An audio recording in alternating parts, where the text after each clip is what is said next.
Hello champions, मैं हूं कुंवर शिवम सिंह, आपका मैथ्स गुरु भैया।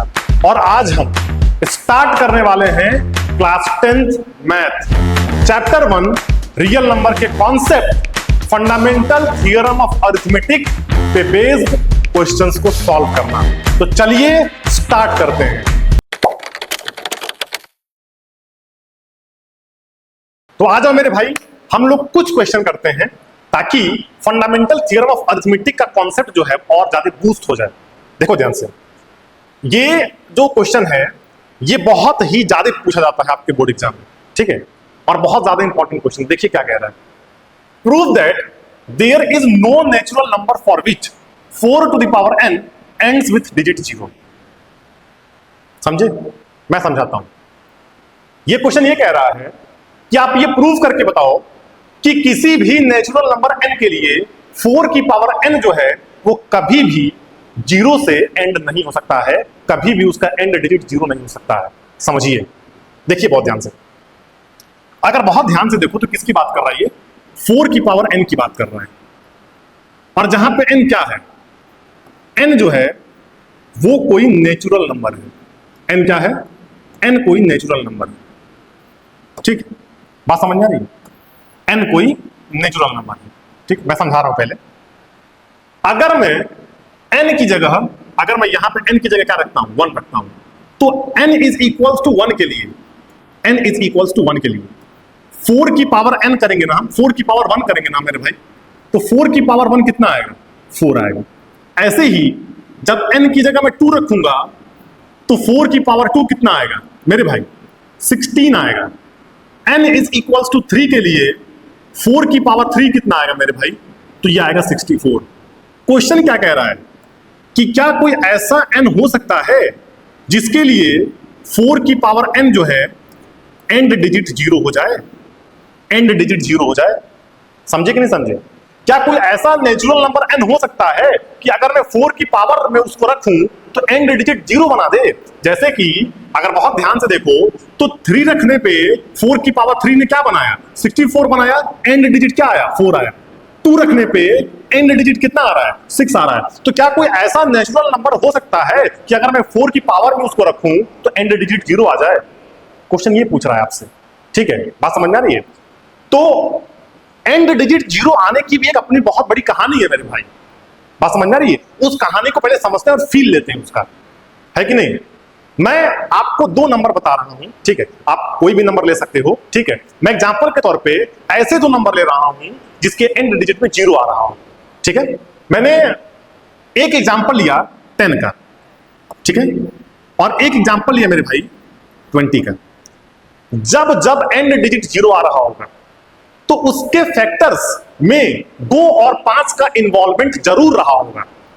मेरे कहने का मतलब है कि 10 का जब आप फैक्टराइजेशन करोगे तो 10 के फैक्टर में 2 और 5 ये जरूर रहा होगा। 20 के फैक्टर में 2 और 5 मेरे भाई ये जरूर रहा होगा। समझे कि नहीं समझे? आप करके देख लो। अगर 10 का मैं फैक्टराइजेशन करता हूं तो 2 5 10 और 5 1 5। समझे कि नहीं समझे? यानी कि जब 10 को मैंने फैक्टराइज किया तो 2 into 5 आ गया। और अगर ऐसे ही मैं 20 को फैक्टराइज करूं तो 2 10 जा 20, 2 5 जा 10 और 5 1 जा 5। तो 20 को भी जब मैंने फैक्टराइज किया तो 2 into 2 into 5 आ गया। समझे कि नहीं समझे? मतलब जो नंबर होगा, जो भी नंबर होगा जिसका एंड डिजिट 0 आ रहा होगा मेरे भाई, उसके फैक्टर्स में 2 और 5 का इन्वॉल्वमेंट रहा होगा। कम से कम 1 2 और कम से कम 1 5 तो रहा ही होगा। बात समझ में आ रही है? देखो 1 2 और 1 5 एटलीस्ट रहा होगा, तभी जाकर के एंड डिजिट 0 क्रिएट हो रहा होगा। मतलब अगर एंड डिजिट 0 होना है तो कम से कम हम लोगों को 1 2 और 1 5 की रिक्वायरमेंट तो है, ठीक है? तो मैं यहां पे इस बात को लिख रहा हूं कि टू गेट एंड डिजिट 0, अगर एंड डिजिट 0 आना है, we require at least one pair of 2 and 5, 2 और 5 का एक पेयर तो होना ही चाहिए, तभी जाकर के एंड डिजिट 0 आएगा। ठीक है, बैक टू क्वेश्चन आते हैं। इसको समझो, इसको समझो। मुझे ये प्रूव करना है कि 4 की पावर n किसी भी नेचुरल नंबर n के लिए एंड डिजिट 0 नहीं दे सकता है। हमको ये प्रूव करना है, मैं करने जा रहा हूं। बैक टू दी क्वेश्चन आते हैं।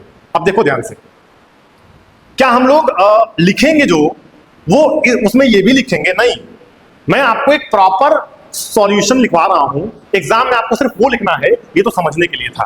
देखो ध्यान से, हमको क्या करना है, ये प्रूव करना है कि 4 की पावर n किसी भी नेचुरल नंबर n के लिए 0 से एंड नहीं हो सकता है, उसका एंड डिजिट 0 नहीं हो सकता है। ठीक है, देखो ध्यान से, हम सबसे पहले 4 को लेते हैं और 4 को प्रोडक्ट ऑफ प्राइम्स के तौर पे शो करते हैं। बात समझ में आ रही है? Expressing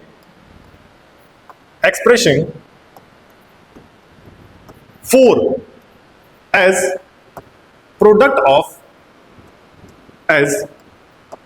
of primes. देखिए, बहुत ध्यान से देखिएगा। 4 को अगर मैं प्रोडक्ट ऑफ प्राइम्स के तौर पे शो करूंगा तो क्या लिखूंगा? 2 into 2। मुझे किसकी बात करनी है? 4 की पावर n की बात करनी है। ठीक है, तो मैं यहां पे करने क्या जा रहा हूं, 4 की पावर n रख रहा हूं, तो ये कितना आएगा? 2 into 2 की पावर n। ठीक है, और यहां पे n क्या है? कोई नेचुरल नंबर।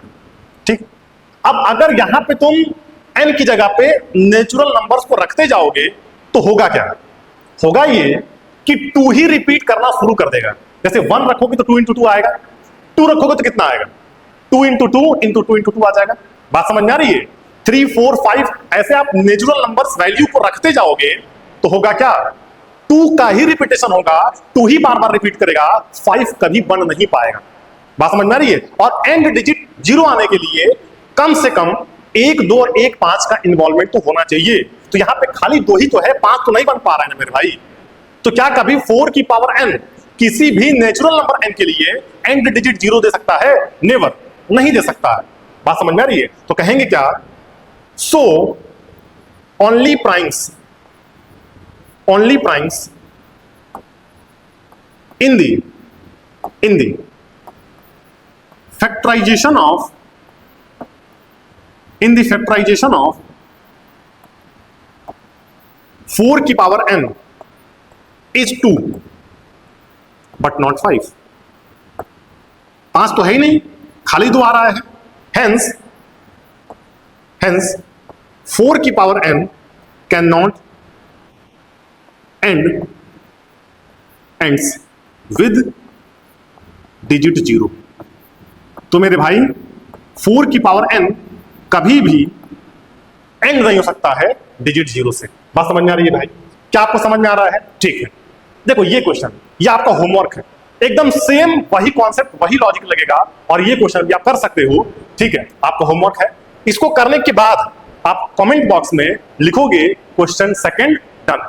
बात समझ में आ रही है मेरे भाई? अब हम लोग मिलेंगे अपने वीडियो लेक्चर नेक्स्ट, उसमें हम लोग अपने नेक्स्ट टॉपिक का डिस्कशन करेंगे। तब तक के लिए stay connected, stay educated. Thank you very much.